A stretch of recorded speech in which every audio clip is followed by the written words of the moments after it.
ನಮಸ್ಕಾರ ವೀಕ್ಷಕರೇ, public times Kannada news ಚಾನೆಲ್ಗೆ ಸ್ವಾಗತ. ನಾನು ನಿಮ್ಮ ರೂಪೇಶ್ ಕೆಂಸಾಗರ. ಮಾಗಡಿ ಪಟ್ಟಣದ ಶ್ರೀ ಸೋಮೇಶ್ವರ ಸ್ವಾಮಿ ದೇವಾಲಯದ ಮುಂಭಾಗವಿರುವ ಕಲ್ಯಾಣಿ ಪಕ್ಕದ ಗುಂಡುತೋಪನ್ನು ಸಂಪೂರ್ಣವಾಗಿ ಒತ್ತುವರಿ ಮಾಡಲಾಗಿದ್ದು, ಅಲ್ಲಿ ಕಟ್ಟಡ ನಿರ್ಮಾಣಗಳು ಸಹ ನಡೆದಿದೆ. ಇನ್ನು ಮುಂದೆ ಯಾವುದೇ ರೀತಿಯ ಕಟ್ಟಡಗಳು ನಿರ್ಮಾಣ ಮಾಡದಂತೆ ಪುರಸಭೆಗೆ ಸೂಚನೆ ನೀಡಿದ್ದೇನೆ. ಶಾಸಕ ಎಚ್.ಸಿ. ಬಾಲಕೃಷ್ಣ. ಸರ್, ಏನಿಲ್ಲ, ಸೋಮೇಶ್ವರ ಸ್ವಾಮಿಯ ತೆಪ್ಪೋತ್ಸವ ಇದೆ ನಾಳೆ ಸಂಜೆ. ಅದಕ್ಕೋಸ್ಕರ ಇಲ್ಲಿ ಅದನ್ನು ನನಗೆ ವಹಿಸೋರೆ, ನಮ್ಮ ಕಮಿಟಿಯವರೆಲ್ಲ ಸೇರಿ ನೀವೇ ಮಾಡಿಸ್ಬೇಕು ಅಂತ ಪ್ರತಿ ವರ್ಷ ಇನ್ನು ಮುಂದೆ ನಮ್ಮ ಕುಟುಂಬದವರಿಂದ ತೆಪ್ಪೋತ್ಸವ ಕಾರ್ಯಕ್ರಮ ಮಾಡ್ತೀವಿ. ಅದಕ್ಕೆ ಅರೇಂಜ್ಮೆಂಟ್ ನೋಡೋಕೆ ಬಂದಿದ್ದು, ತೆಪ್ಪೋತ್ಸವದ ಅರೇಂಜ್ಮೆಂಟು ಅದೆಲ್ಲ ನೋಡಬೇಕಾಯ್ತಲ್ಲ, ಅದು ನೋಡೋಣ ಅಂತ ಬಂದಿದ್ದು. ಸ್ವಲ್ಪ ನೀರು ಇನ್ನು ಮುಂದಿನ ದಿವಸ ಸ್ವಲ್ಪ ಸರಿ ಮಾಡ್ಬೇಕು, ಅದನ್ನು ಮಾಡೋಂಥ ಕೆಲಸ. ಗಿಜಡಿ ಸುತ್ತಮುತ್ತ ಕೂತ್ಕೊಳ್ಳೋಕ್ಕೆ ಪಾರ್ಕ್ ಟೈಪು ಅದೆಲ್ಲ ಮಾಡಬೇಕು ಅಂತ ಹೇಳಿದ್ದೀನಿ. ಅದನ್ನೆಲ್ಲ ಮಾಡಿಸ್ತೀವಿ ಇಲ್ಲಿ ಮುಂದಿನ ದಿವಸದಲ್ಲಿ.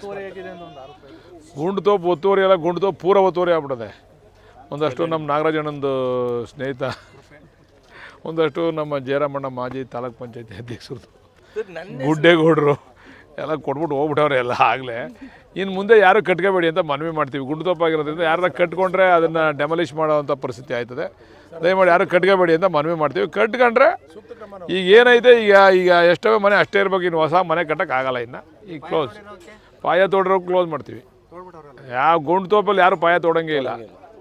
ಯಾರು ಏನು ಮನೆ ಕಟ್ಟವು ಅಷ್ಟು ಮಾತ್ರ ಬಿಡ್ತೀವಿ ಅಷ್ಟೇ. ಇನ್ನು ಮಿಕ್ಕಿದೆಲ್ಲ ಕ್ಲೋಸು. ಇನ್ನು ಯಾರು ಹಾಕಿದ್ರೆ ನಾಳೆ ಬಂದು ಎಲ್ಲ ಹೊಡ್ಕೊಂಡು ಹೋಯ್ತಾ ಇರ್ತಾರೆ ಪುರಸಭೆಯವರು. ಸರ್, ಅದನ್ನೇ ಹೇಳಿದ್ದೀನಿ, ಒಳಚರಂಡಿ ನೋಡಿ ಎಲ್ಲಿ ಏನು ಸಮಸ್ಯೆ ಅಂತ ಅವ್ನು ಇಂಜಿನಿಯರ್ ಕರ್ಕೊಂಬಂದು ತೋರಿಸು ಅಂತ ಹೇಳಿದ್ದೀನಿ. ಅದನ್ನು ಸರಿ ಮಾಡಿಸ್ತೀವಿ.